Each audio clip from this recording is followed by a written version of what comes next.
5000 साल पुराना ज्ञान जो कि आज भी आपकी हर समस्या का सॉल्यूशन दे सकता है, चाहे वो डिप्रेशन हो या फिर आपके करियर को लेकर कंफ्यूजन हो या फिर रिलेशनशिप्स में प्रॉब्लम्स हो या फिर लाइफ का मीनिंग नहीं मिल रहा है, मरने का डर लग रहा है, हर एक चीज का सॉल्यूशन है इसके अंदर। तो आज मैं आपको बताऊंगा श्री कृष्ण के 5 वो संदेश जो लिटरली आपकी जिंदगी बदल देंगे। और अगर आपने इसमें से एक भी मैसेज को फॉलो कर लिया तो ट्रस्ट मी आप एक डिफरेंट पर्सन बन जाओ। तो वीडियो में आगे बढ़ने से पहले प्लीज चैनल को सब्सक्राइब कर लीजिएगा एंड वीडियो को लाइक करके अपने फैमिली एंड फ्रेंड्स के साथ जरूर शेयर कीजिएगा। एंड आपके माइंड में जो भी लाइफ से रिलेटेड क्वेश्चंस हैं आप उसे कमेंट बॉक्स में जरूर ड्रॉप कीजिएगा, हम आपसे कांटेक्ट करके उसे सॉल्व करने की पूरी कोशिश करेंगे। नमस्कार दोस्तों, भगवान श्री कृष्ण एक सिर्फ माइथोलॉजिकल कैरेक्टर नहीं है बल्कि एक कंप्लीट लाइफ फिलोसफी है। उन्होंने अपनी लाइफ में, अपनी टीचिंग में और खास करके भागवत गीता में हमें वो विजडम दिया है जो टाइमलेस है, जो कि 5000 साल पहले जितना रिलेवेंट था आज भी 2025 में उतना ही रिलेवेंट है। तो आज के इस वीडियो में हम जानेंगे वो 5 मैसेज जो कि आपके माइंडसेट को कंप्लीटली ट्रांसफॉर्म करेगा, आपके प्रॉब्लम्स को सॉल्व करेगा और आपको एक बेटर एंड स्ट्रॉन्ग पर्सन बनाएगा। तो बिना किसी डिले के चलिए वीडियो को स्टार्ट करते हैं। आपका जो सबसे पहला एंड सबसे फेमस मैसेज है वो है आपका अधिकार सिर्फ कर्म पर है, फल पर नहीं। अब सुनने में तो काफी ज्यादा सिंपल लग रहा होगा बट शायद सबसे ज्यादा डिफिकल्ट है और सबसे ज्यादा लिबरेटिंग भी है। समझिए कैसे। दोस्तों, हम कोई भी कार्य जब स्टार्ट करते हैं तो सबसे पहले हम क्या सोचते हैं, मुझे इसमें क्या मिलेगा, रिजल्ट क्या होगा, सक्सेस मिलेगा या फिर फेलियर, और इसी में फंस जाते हैं, कभी शुरू भी नहीं कर पाते हैं क्योंकि फेलियर का डर है। या फिर जब हम किसी कार्य को करते हैं तो पूरा फोकस रिजल्ट पर होता है, प्रोसेस पर नहीं। यहीं पर भगवान श्री कृष्ण कहते हैं तुम बस अपना बेस्ट दो, ऑनेस्टली, सिंसियरली, पूरी मेहनत से, बाकी रिजल्ट की चिंता छोड़ दो। क्योंकि रिजल्ट तो बहुत सी चीजों पर डिपेंड करता है जो आपके कंट्रोल में नहीं है, पर आपका एफर्ट, आपका डेडिकेशन वो पूरी तरह से आपके हाथों में है। एक रियल लाइफ एग्जांपल लेते हैं, जैसे कि एक स्टूडेंट एग्जाम के लिए पढ़ रहा है, अगर वो पूरा टाइम रिजल्ट सोचने में लगाएगा, जैसे कि मेरा 90% आ जाएगा या फिर नहीं आएगा, रैंक अच्छा आएगा या नहीं आएगा, तो फिर वहां पर पढ़ाई ठीक से नहीं हो पाएगी, स्ट्रेस बढ़ेगा। पर वहीं पर अगर वो सोचे मुझे अच्छे से पढ़ना है, कॉन्सेप्ट क्लियर करनी है, मेहनत करनी है, तो पढ़ाई में मजा भी आएगा और रिजल्ट ऑटोमेटिकली अच्छा आएगा। यही है कृष्णा का मैसेज, प्रोसेस में डूब जाओ, रिजल्ट अपने आप अच्छा आएगा। और सबसे बड़ी बात, यहाँ पर एंजाइटी खत्म हो जाती है क्योंकि प्रेशर नहीं होता है, फेलियर का डर भी नहीं होता है क्योंकि आपने यहाँ पर अपना बेस्ट दिया है, बाकी सब डेस्टिनी पर छोड़ दो। तो हमारा दूसरा और सबसे पावरफुल मैसेज ये है, दुख में विचलित मत हो और सुख में कभी असत्य मत बनो। दोस्तों, ये रियल लाइफ का बिगेस्ट ट्रूथ है। दुख और सुख आते जाते रहते हैं, कभी अच्छा टाइम आता है तो कभी बुरा टाइम आता है, ये सर्कल है, नेचुरल। पर हम क्या करते हैं, सुख आता है तो उससे चिपक जाते हैं, सोचते हैं कि ये हमेशा रहेगा, पर जब वो जाता है तो हमें दुख होता है, और जब वापस से दुख आता है तो हम टूट जाते हैं, सोचते हैं कि अब सब खत्म हो गया है, लाइफ में कुछ नहीं बचा है। और यहीं पर भगवान श्री कृष्ण कहते हैं लाइफ में कुछ भी हो जाए आपका माइंडसेट डिस्टर्ब नहीं होना चाहिए। अगर आज आपके लाइफ में कुछ अच्छा हो रहा है तो ग्रेटफुल रहो, एंजॉय करो, अटैच्ड मत हो उससे। और अगर आपके लाइफ में आज कुछ बुरा हो रहा है तो उसे एक्सेप्ट करो, उससे कुछ सीखो और अपने लाइफ में आगे बढ़ो। क्योंकि सच तो ये है कि परिस्थितियां आपके कंट्रोल में नहीं है, लेकिन आपका रिएक्शन, आपका रिस्पॉन्स वो पूरी तरह से आपके हाथों में है। यहाँ पर एक रियल लाइफ एग्जांपल बताता हूँ आपको। 2 दोस्त हैं जिनकी जॉब चली गई है, उसमें से एक क्या है कि डिप्रेशन में चला गया है, टूट गया है पूरी तरह से, उसके अंदर पूरा निगेटिविटी भर चुकी है। पर वहीं पर दूसरा बंदा ये सोचता है कि ये एक अपॉर्चुनिटी है कुछ नया सीखने की, बेटर जॉब ढूंढने की, या फिर मैं खुद का कुछ स्टार्टअप स्टार्ट करता हूँ। सेम सिचुएशन, 2 अलग रिएक्शन, 2 अलग आउटकम। और यहीं पर भगवान श्री कृष्ण कहते हैं तुम अपने रिएक्शन के मास्टर बनो, सर्कमस्टांसेस के स्लावा मत बनो। और जब आप इस मैसेज को सीख जाते हैं तो आप ट्रूली फ्री हो जाते हैं, फिर कोई भी सिचुएशन आपको हिला नहीं सकती है। अब बढ़ते हैं अपने थर्ड मैसेज की तरफ। अपने धर्म में ही मरना अच्छा है, दूसरे के धर्म में जीना भयावह है। अब ये टेक्स्ट थोड़ा सा हेवी लग रहा होगा पर इसका मीनिंग बहुत ही सिंपल और पावरफुल है। दोस्तों, हर किसी का अपना पाथ होता है, अपना पर्पस है, अपनी रिस्पॉन्सिबिलिटी होती है। कुछ लोग टीचर्स बनने के लिए बने हैं, कुछ डॉक्टर्स, कुछ आर्टिस्ट, कुछ एंटरप्रेन्योर्स। पर हम क्या करते हैं, दूसरों को देखकर अपना पाथ चूज करते हैं। जैसे कि वो इंजीनियर बना है, मुझे भी बनना है,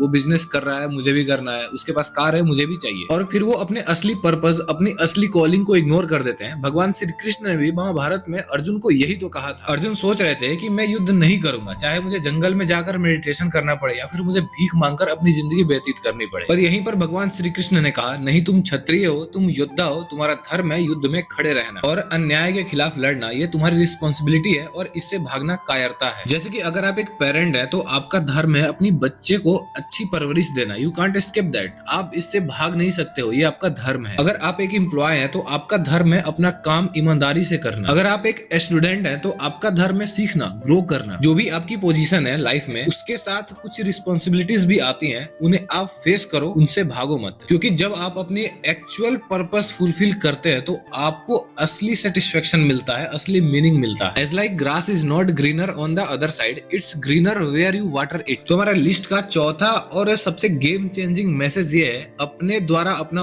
सुधार करो, अपना पतन मत करो, क्योंकि आप ही अपने शत्रु हैं और आप ही अपने मित्र हैं। दोस्तों ये शायद सबसे अंडररेटेड और सबसे इंपॉर्टेंट मैसेज है। हमेशा से हम लोग बाहर की बातें करते हैं, जैसे कि उसने मुझे हर्ट किया, उसकी वजह से मैं अनहैप्पी हूँ, सिचुएशन ने मुझे तोड़ दिया है। पर यहीं पर भगवान श्री कृष्ण कहते हैं तुम्हारा सबसे बड़ा दुश्मन या फिर दोस्त वो कोई बाहर नहीं है, तुम खुद हो। अगर तुम्हारा मन कंट्रोल में है, डिसिप्लिन में है, पॉजिटिव है, तो तुम कुछ भी अचीव कर सकते हो, कोई भी तुम्हें नहीं हरा सकता है। पर अगर तुम्हारा मन कंट्रोल में नहीं है, निगेटिव थॉट्स से भरा हुआ है, डिसिप्लिन में नहीं है, तो तुम खुद को हरा दोगे, क्योंकि तुम्हें हराने के लिए अब किसी बाहरी की जरूरत नहीं है। थिंक अबाउट इट, प्रोक्रास्टिनेशन कौन करवा रहा है? आपका मन। निगेटिव सेल्फ टॉक कौन कर रहा है? आप खुद। बैड हैबिट्स कौन कंटिन्यू कर रहा है? आप। फेयर और डाउट कहां से आ रहे हैं? आपके अंदर से। अगर प्रॉब्लम्स आपके अंदर हैं तो सॉल्यूशन भी आपके पास ही मिलेगा, आपको किसी बाहरी पर डिपेंड नहीं करना है। जैसे कि यहाँ पर मैं कुछ प्रैक्टिकल स्टेप्स बताता हूँ। नंबर 1 है मेडिटेशन, अपने मन को एब्जॉर्ब करो, कंट्रोल करना सीखो। नंबर 2 है पॉजिटिव अफर्मेशन, खुद से अच्छे शब्द बोलो। नंबर 3 है डिसिप्लिन, छोटे छोटे प्रोमिसेस खुद से करो और उन्हें निभाओ भी। एंड नंबर 4 है अवेयरनेस, नोटिस करो कब मन आपका भटक रहा है। भगवान श्री कृष्ण का मैसेज यहाँ पर क्लियर है, अपने मन के मालिक खुद बनो, उसे मालिक मत बनने दो। जिस दिन इस पर आपने कंट्रोल कर लिया उस दिन आप अनस्टॉपेबल हो जाओगे। तो हमारा 5वां मैसेज है सब कुछ परमात्मा को समर्पित कर दो। अब भगवान श्री कृष्ण यहाँ पर कहते हैं कि तुमने बहुत ही ट्राई कर लिया है, बहुत ज्यादा स्ट्रगल कर लिया, अब सिंपली खुद को मुझे सरेंडर कर दो। और दुनिया पर तुमने बहुत ज्यादा ट्रस्ट कर लिया है, अब एक बार मुझ पर ट्रस्ट करके देखो, यूनिवर्स पर ट्रस्ट करके देखो, गॉड प्लान पर ट्रस्ट करके देखो, और ट्रस्ट करो कि जो तुमने पा लिया है उसकी रक्षा स्वयं मैं करूंगा, और जो तुमने नहीं पाया है उसे मैं तुम्हें खुद दिलाऊंगा। अब यहाँ पर ये मैसेज आपको थोड़ा सा वियर्ड लग रहा होगा, बिकॉज आप इसे एक वीकनेस की तरह एब्जॉर्ब कर रहे हो, लेकिन ये वीकनेस नहीं है, ये सबसे बड़ी स्ट्रेंथ है। सरेंडर का मतलब ये नहीं है कि आप एफर्ट करना बंद कर दोगे, बिल्कुल नहीं। यहाँ पर सरेंडर का मतलब है कि मैं अपना बेस्ट करूंगा, पर अल्टीमेट कंट्रोल मेरे हाथ में नहीं, इसलिए मैं रिजल्ट को गॉड प्लान के ऊपर छोड़ देता हूँ एंड ट्रस्ट करता हूँ कि जो भी होगा अच्छे के लिए ही होगा। जब आप इस कार्य को कर लेते हैं तो एंजाइटी खत्म हो जाती है, मन को शांति मिलती है, कॉन्फिडेंस आ जाता है, क्योंकि अब आप अकेले नहीं। ये यूनिवर्स, ये परमात्मा, ये डिवाइन एनर्जी अब आपके साथ है, आपको गाइड कर रही है, आपको प्रोटेक्ट कर रही है, आपके भले के लिए काम कर रही है। इसे मैं आपको एक एग्जांपल के साथ समझाता हूँ। जैसे कि एक छोटा सा बच्चा है, वो अपने पिता के कंधों पर बैठा है, उसे कोई डर नहीं है रास्ता कहाँ है, कैसे चलना है। अब रास्ते में गड्ढा भी हो सकता है, कांटे भी हो सकते हैं, लेकिन वो बच्चा एंजॉय कर रहा है, क्योंकि वो ट्रस्ट करता है कि पिताजी हमें संभाल लेंगे। ठीक वैसे ही जब आप सरेंडर करते हैं तो अपने लाइफ को एंजॉय कर पाते हैं, क्योंकि आप ट्रस्ट करते हैं कि जो होगा मेरे लिए अच्छा ही होगा। तो दोस्तों यही है भगवान श्री कृष्ण की वो लाइफ चेंजिंग 5 मैसेज, जिसे आपने अपने लाइफ में अप्लाई कर दिया तो कोई भी आपको नहीं हरा सकता है। भगवान श्री कृष्ण ने ये सारी बातें 5000 साल पहले कही थी, और आज भी ये बातें लाइफ से उतना ही रिलेवेंट है और हमेशा ही रहेगा। तो अगर वीडियो थोड़ा सा भी आपको हेल्पफुल लगा हो तो please like, share and subscribe कर दीजिएगा। एंड आपके माइंड में जो भी क्वेश्चंस हैं आप उसे कमेंट बॉक्स में जरूर ड्रॉप कीजिएगा, हम आपसे कांटेक्ट करके उसे सॉल्व करने की पूरी कोशिश करेंगे। मिलते हैं एक नेक्स्ट वीडियो में ऐसे ही एक स्पिरिचुअल टॉपिक के साथ, तब तक के लिए राधे राधे।